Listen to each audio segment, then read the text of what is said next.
이스라엘 들으라 생명의 말씀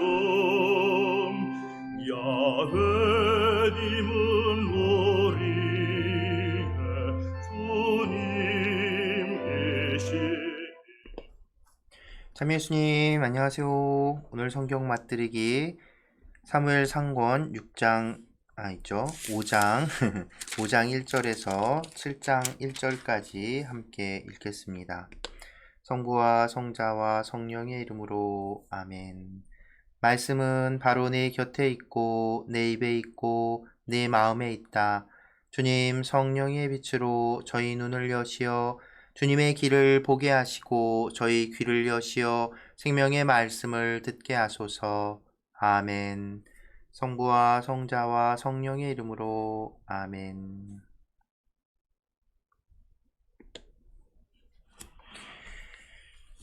필리스티아인들이 하느님의 궤 때문에 벌을 받다. 필리스티아인들은 하느님의 궤를 빼앗아 에벤에제르에서 아스돗으로 옮겼다. 그런 다음에 필리스티아인들은 하느님의 궤를 들어 다곤의 신전으로 가져다가 다곤 곁에 세워두었다. 이튿날 아스돗인들이 일찍 일어나 보니 다곤이 땅에 얼굴을 박은 채 주님의 궤 앞에 쓰러져 있었다. 그들은 다곤을 일으켜 제자리에 다시 세웠다. 그들이 다음 날도 다시 아침 일찍 일어나 보니 다곤이 또 땅에 얼굴을 박은 채 주님의 궤 앞에 쓰러져 있었다. 다곤은 몸통만 남아있을 뿐 머리와 두 손이 잘려서 문지방 위에 널려 있었다.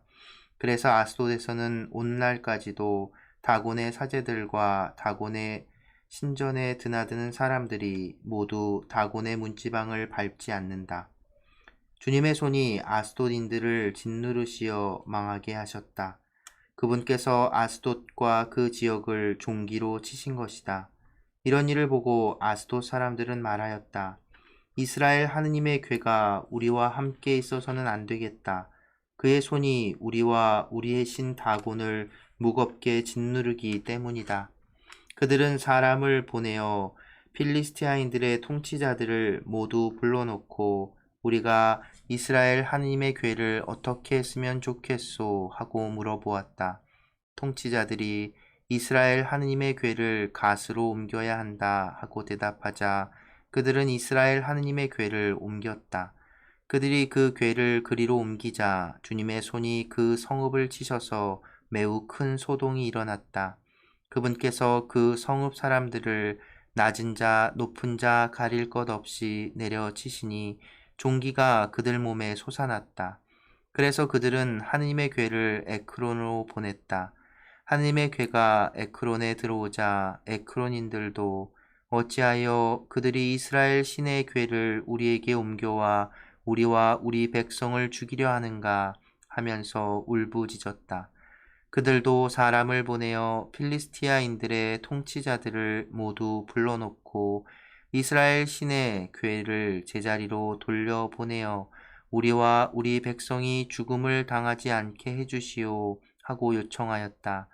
하느님의 손이 그곳을 무겁게 짓누르시어 온 성읍에 죽음의 소동이 일어났기 때문이다. 죽지 않은 사람들은 종기가 났다. 그래서 온 성읍에서 지르는 비명소리가 하늘까지 올라갔다.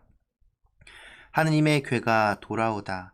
주님의 궤가 필리스티아인들의 지역에 머무른 지 7달이 지났다. 필리스티아인들은 사제들과 점쟁이들을 불러놓고 물었다. 주님의 궤를 어떻게 하면 좋겠습니까? 우리가 어떻게 그 궤를 제자리로 돌려보낼 수 있는지 알려주십시오. 그들이 대답하였다.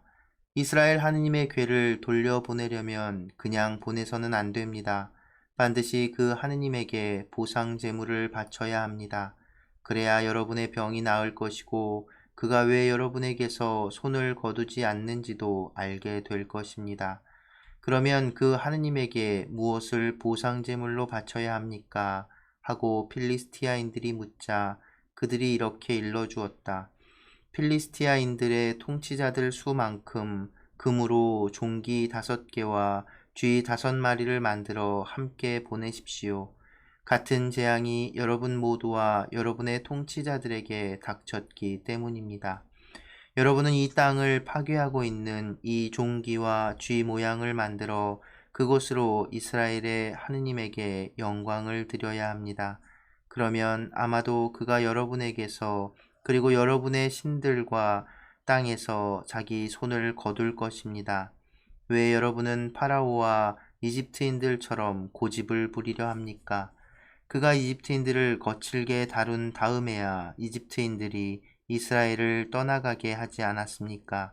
그러니 이제 새 수레 하나를 마련하여 멍에를 메어본 적이 없는 어미소 2마리를 끌어다가 그 수레에 묶고 새끼들은 어미에게서 떼어 집으로 돌려보내십시오. 그런 다음 주님의 궤를 가져다가 그 수레에 싣고 그에게 보상 제물로 바칠 금으로 만든 물건들을 상자에 담아 그 곁에 놓으십시오. 그렇게 그것을 떠나 보내고 나서 지켜보십시오.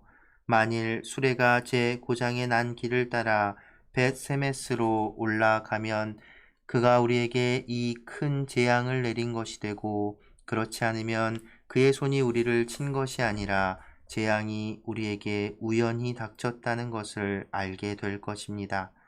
사람들은 그대로 하였다. 그들은 어미소 2마리를 끌어다가 수레에 묶고 새끼들은 우리에 가두었다.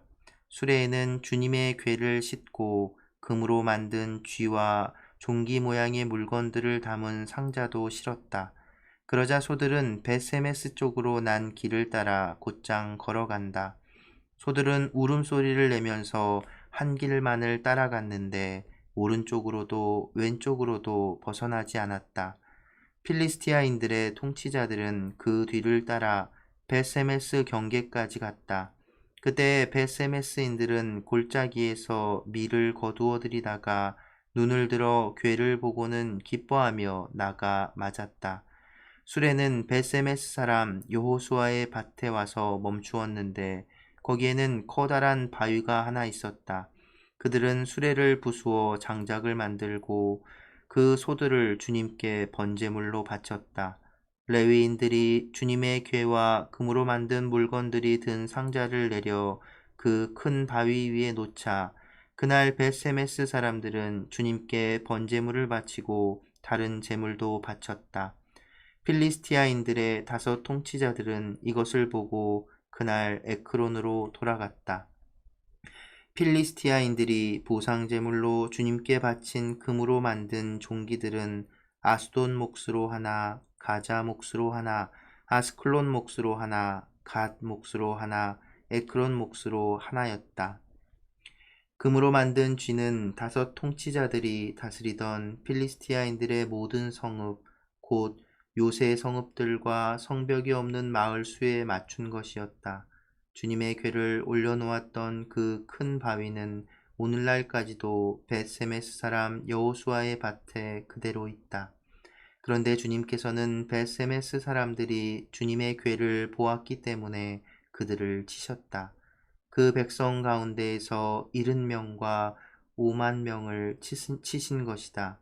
주님께서 그 백성을 그토록 크게 치셨기 때문에 그들은 애도하였다.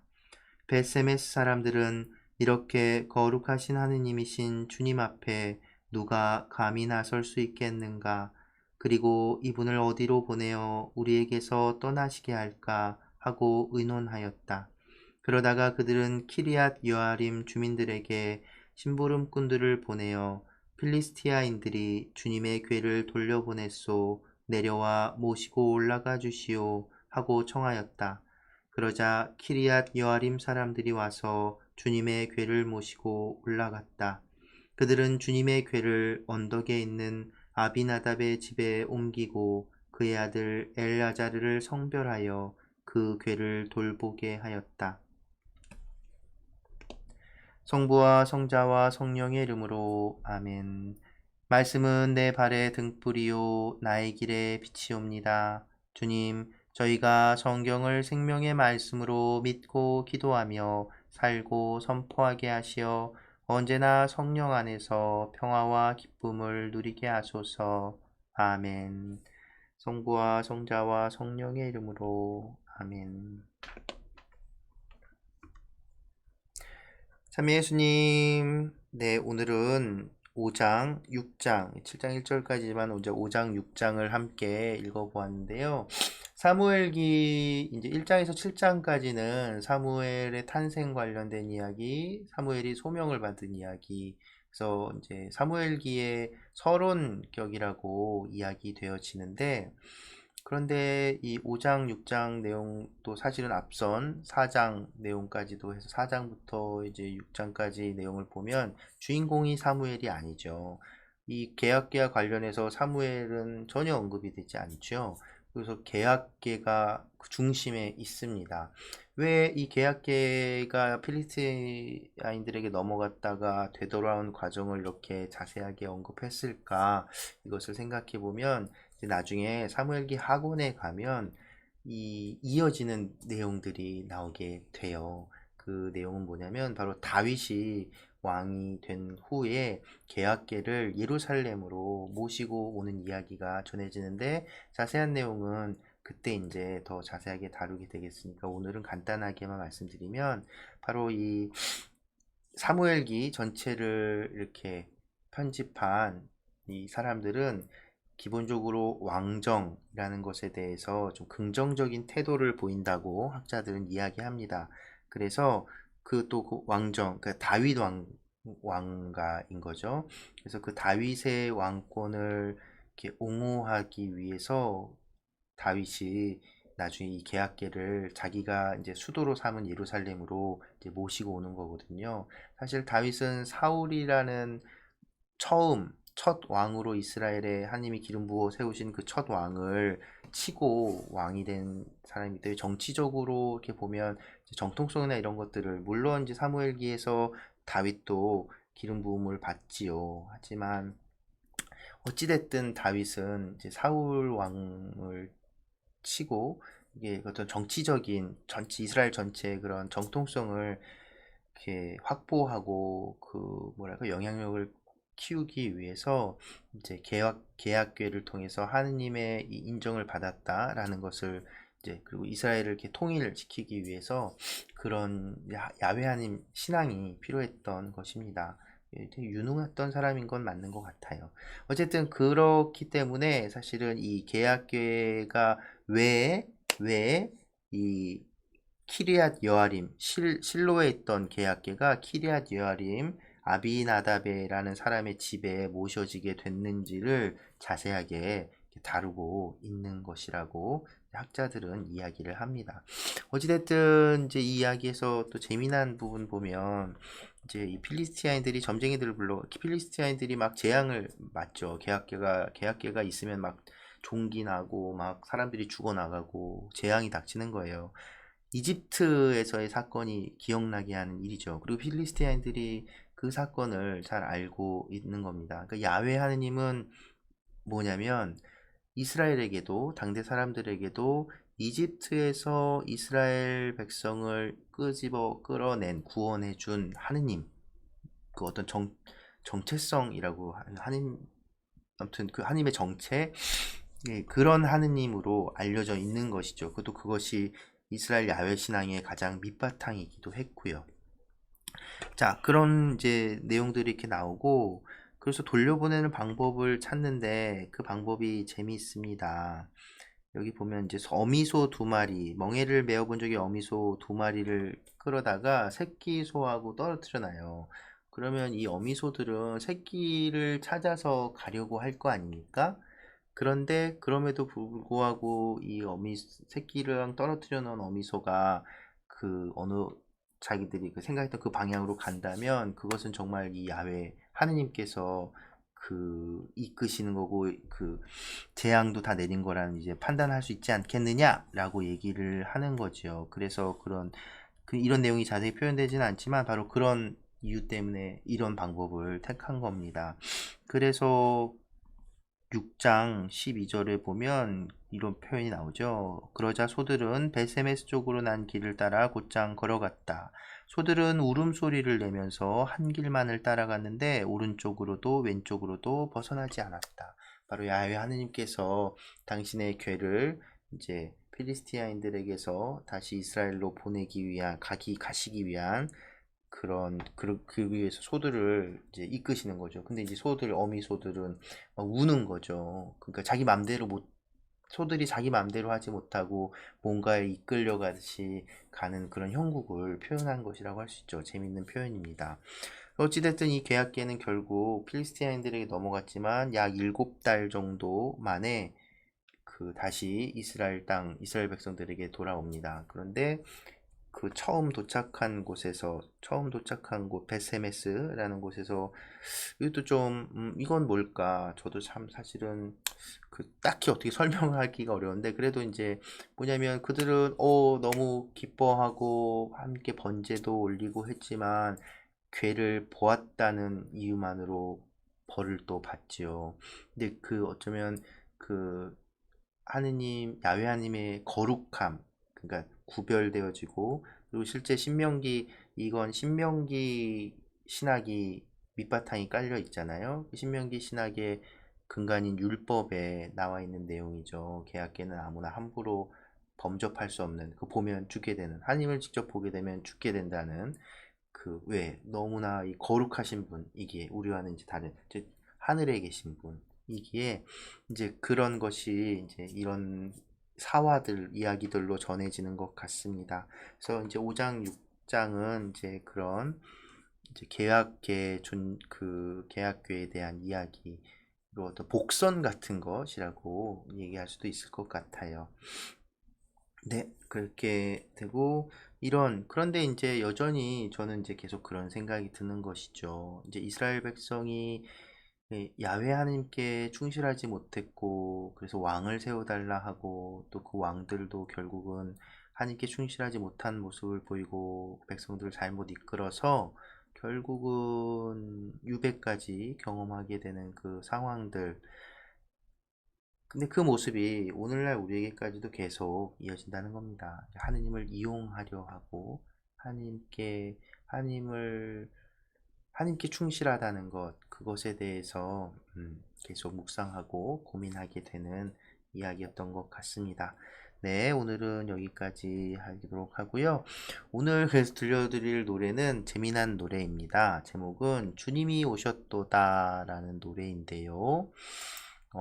이 노래는 예전 이제 PBC에서 창작 생활 성가제를 계속 하는데 거기에서 이제 나왔던 노래인 듯 합니다. 그래서 그 노래를 JFM 팀에서 이렇게 부른 영상이 있어서 그 노래 함께 나누려고 합니다. 국악풍의 노래고 그래서 계약계가 이스라엘 백성이 다시 오셨다는 그 내용과 연결지어서 이 노래 준비해 봤고요.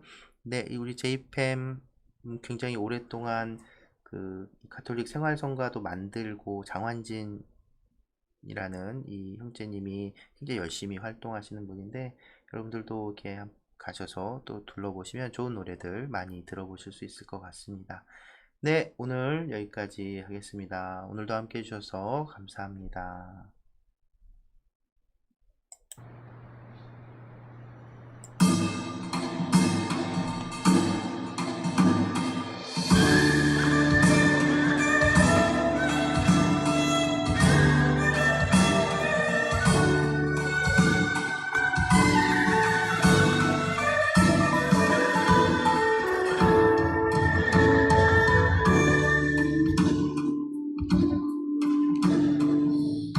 바람 치고